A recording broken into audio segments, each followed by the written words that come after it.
Hello friends, എല്ലാവർക്കും movie talks അറിവിന്റെ പുതിയൊരു വീഡിയോ ആയിട്ട് സദോപ്പണത്തെ വീഡിയോ ഭാഗത്ത് നമ്മൾ പങ്കുവെക്കാൻ പോകുന്നത് അജു വർഗീസ് കേന്ദ്ര കഥാപാത്രമായിട്ട് ഇന്ന് തിയേറ്ററിലോട്ട് എത്തിയിരിക്കുന്ന ഏറ്റവും പുതിയ മലയാള ചിത്രമായിട്ടുള്ള പടക്കുതിര എന്ന് പറയുന്ന മലയാള സിനിമയെക്കുറിച്ചാണ്. വീഡിയോ ആദ്യമായിട്ട് കാണുന്ന സുഹൃത്തുക്കളാണെങ്കിൽ ഏറ്റവും പുതിയ സിനിമാ വിശേഷങ്ങൾക്കായിട്ട് ഇപ്പോൾ തന്നെ ചാനൽ സബ്സ്ക്രൈബ് ചെയ്ത് നോക്കുക.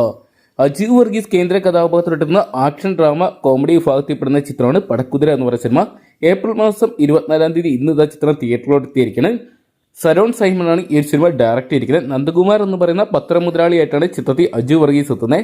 90കളിൽ മാധ്യമരംഗത്തെ വിറപ്പിച്ച പത്രാധിപനായ പടക്കുതിര വിശ്വനാഥ മേനോന്റെ മകനായ നന്ദകുമാർ തന്റെ ചെയ്തികളിലൂടെ അച്ഛനുണ്ടാക്കിയ പ്രശസ്തി കളഞ്ഞു കുടിക്കുന്നതും അയാളുടെ സ്ഥാപനത്തിലേക്ക് രവിശങ്കർ എന്ന റിപ്പോർട്ടർ എത്തുന്നതോടെയുള്ള ചില തുടർ സംഭവങ്ങളൊക്കെയാണ് ചിത്രത്തിന്റെ ഇതിവൃത്തം. സിനിമയുടെ തിരക്കഥ ഒരുക്കിയിരിക്കുന്ന ദീപുഘോഷ് നായർ, സന്ദീപ് സദാനന്ദൻ എന്നിവർ ചേർന്നാണ്. എന്തൊക്കെയാണ് Mabins productions, feel flames entertainments, friends talkies എന്നീ ബാനറുകളിലായിട്ട് ബിനി ശ്രീജിത്ത്, സായി ശരവൺ, മഞ്ജു ശിവാനന്ദൻ എന്നിവർ ചേർന്നാണ് ചിത്രം നിർമ്മിക്കുന്നത്.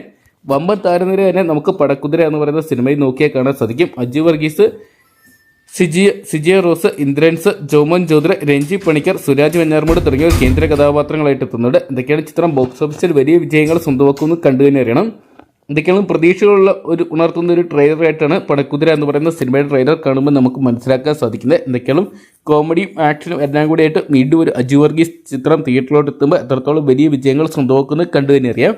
അപ്പം നിങ്ങൾ എത്ര പേരാണ് ഇന്നത്തെ ദിവസം പടക്കുതിര എന്ന് പറയുന്ന സിനിമ തിയേറ്ററിൽ നിന്നായിട്ട് കാണാൻ വേണ്ടി കാത്തിരിക്കുന്നത് കമൻറ്റ് ബോക്സിൽ പങ്കുവെക്കുക.